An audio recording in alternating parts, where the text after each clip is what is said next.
मंदिर में अगर दिया लगाने जा रहे हो, बाती लगाई है आपने मंदिर के अंदर, तो कुछ देर बैठी है, कुछ देर स्मरण करिए। हमारे यहां तो यहां तक कहा गया है कि किसी मुर्दे को अगर जलाया भी जाता है तो कपाल क्रिया तक रुकना पड़ता है कि थोड़ा रुकिए, कोई पीछे से आकर कुछ करना जाए। दीप जलाएं, थोड़ी देर रुकिए।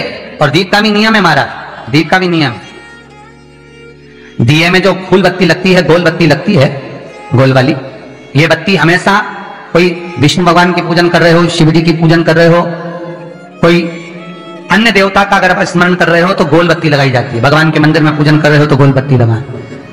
लंबी बत्ती, लंबी वाली जो बत्ती होती है, लक्ष्मी की पूजन में, देवी पूजन में, जितनी भी माताओं की आप पूजन करोगे, जितनी भी देवियों का आप स्मरण करोगे, उसमें लंबी बत्ती का प्रमाण। पितरों की पूजन में लंबी बत्ती का प्रमाण है। पितरों को कभी गोल बत्ती नहीं लगती। आप मटके के पास में, परिंदे के पास में, जल के पात्र के पास में कोई भी अगर दिया लगाएंगे तो वहां गोल बत्ती रखकर लगाएंगे तो घर में लक्ष्मी नहीं टिकेगी।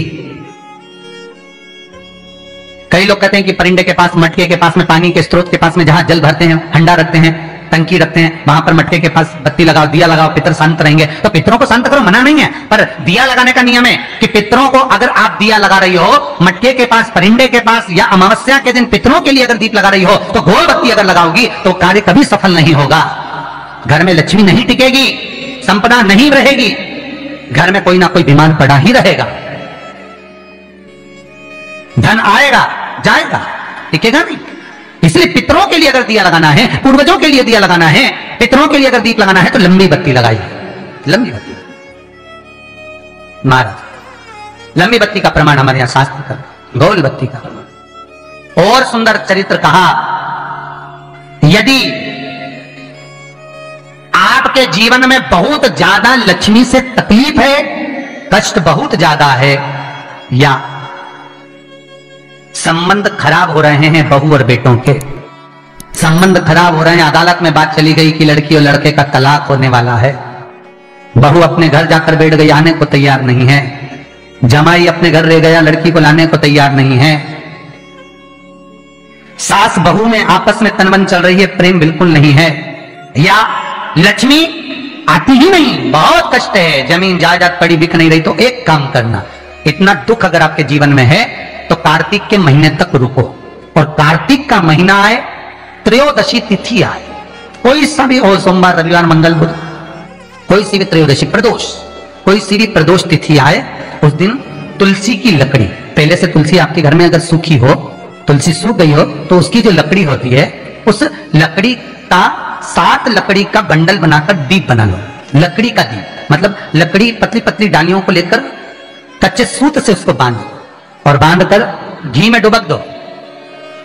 कार्तिक के महीने में शुक्ल पक्ष की त्रयोदशी तिथि जब आए, प्रदोष का जब व्रत आए, उस दिन भगवान के मंदिर में, शिव मंदिर में नहीं, भगवान किसी भी देवता के मंदिर में, विष्णु के मंदिर में, नारायण के मंदिर में, कृष्ण मंदिर में, राम मंदिर में, किसी भी मंदिर में, मंदिर ना हो तो अपने घर के मंदिर में शाम के समय पर उस तुलसी की लकड़ी का दीप, दिया भरकर उसमें घी डालकर जो दीप प्रकट कर देता है, जला देता है, दीप को प्रज्वलित कर देता है, उसके घर में कभी संपदा की कमी नहीं होती। महाराज, विष्णु पुराण में स्पष्ट लिखा है। इसलिए शायद कहा जाता है कि भगवान को सर्वश्रेष्ठ कौन सा चंदन अच्छा लगता है। आपको पहले भी कथा में कहा, आगरा की कथा अगर किसी ने सुनी होगी तो उसमें वर्णन किया, भगवान को सर्वश्रेष्ठ चंदन कौन सा, भगवान को सर्वश्रेष्ठ चंदन कौन सा प्रिय है, वो कौन सा चंदन है जो भगवान विष्णु को लगाएं, राम को लगाएं, कृष्ण को लगाएं, वो कौन सा चंदन है जो श्री हरि को लगाया जाए। तो जीते जी भगवान विष्णु एक बार गले लगाते हैं, उसको कहते हैं हरि चंदन। कौन सा चंदन है? हरि चंदन। हरि चंदन बाजार में नहीं मिलेगा, हरि चंदन आपको बनाना पड़ेगा। कैसे बनाना है?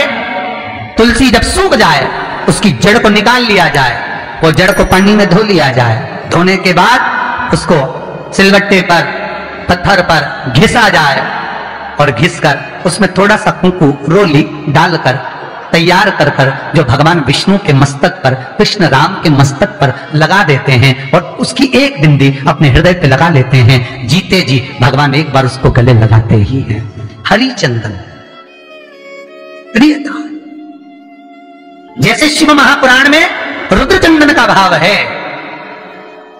शिव महापुराण में रुद्र चंदन का प्रमाण दिया जाता है। अगर आपने लिंग पुराण पढ़ी हो तो उसका 5वां स्कंद अवश्य पढ़िएगा महाराज। और शिव महापुराण अगर पढ़ रहे हो तो उसका कुमार खंड पढ़िएगा, जिसमें रुद्र चंदन का प्रमाण है। रुद्र चंदन कैसा? रुद्र चंदन का प्रमाण कैसा? तो महाराज कहा, चंदन घिसकर, पीला चंदन घिसकर उस चंदन को 3 मुखी रुद्राक्ष पर लपेट लिया जाता। 3 मुखी रुद्राक्ष पर उस चंदन को लपेटा जाता। लपेटोगे, उसके बाद उसको ऐसा गोल करोगे तो एकदम चिकना हो जाएगा, एकदम चिकना। ठीक है, एकदम चिकना हो जाएगा। और उस चंदन को आप शिवरात्रि के दिन, और कोई से भी महीने की शिवरात्रि, किसी भी महीने की हो, सब फलदायी होती है। अगर आप पंचांग में देखेंगे तो शिवरात्रि लिखी हुई आती है, हर महीने शिवरात्रि पड़ती है। किसी भी महीने की शिवरात्रि पर रुद्र चंदन, अर्थात जो चंदन का आपने 3 मुखी रुद्राक्ष में लेपन करा है, उसका गोला बनाया है, वो चंदन अच्छा मोटा मोटा कर लेना, अच्छा बढ़िया, ऐसा नहीं थोड़ा बहुत ही लगा, पूरा रुद्राक्ष दिखना नहीं चाहिए। पूरा लपेट कर उसको शंकर के शिवलिंग पर ले जाकर रख दीजिए और फिर धीरे धीरे शंकर भगवान का जल अभिषेक करना प्रारंभ कर दीजिए। वो चंदन पूरा धीरे धीरे शंकर के शिवलिंग पर डलना चाहिए। शंकर के मूल मंत्र श्री शिवाय नमस्तुभ्यं का जाप करिए। यह कहलाता है रुद्र चंदन। इस चंदन के अभिषेक से महाराज जो काम नहीं होता, आप कर कर उस कार्य को प्राप्त कर सकते हो, सिद्ध कर सकते हो। रुद्र चंदन, हरि चंदन, रुद्र चंदन, ये वो चंदन है जो जीवन का सुख प्रदान करने वाले हैं। हरि तत्व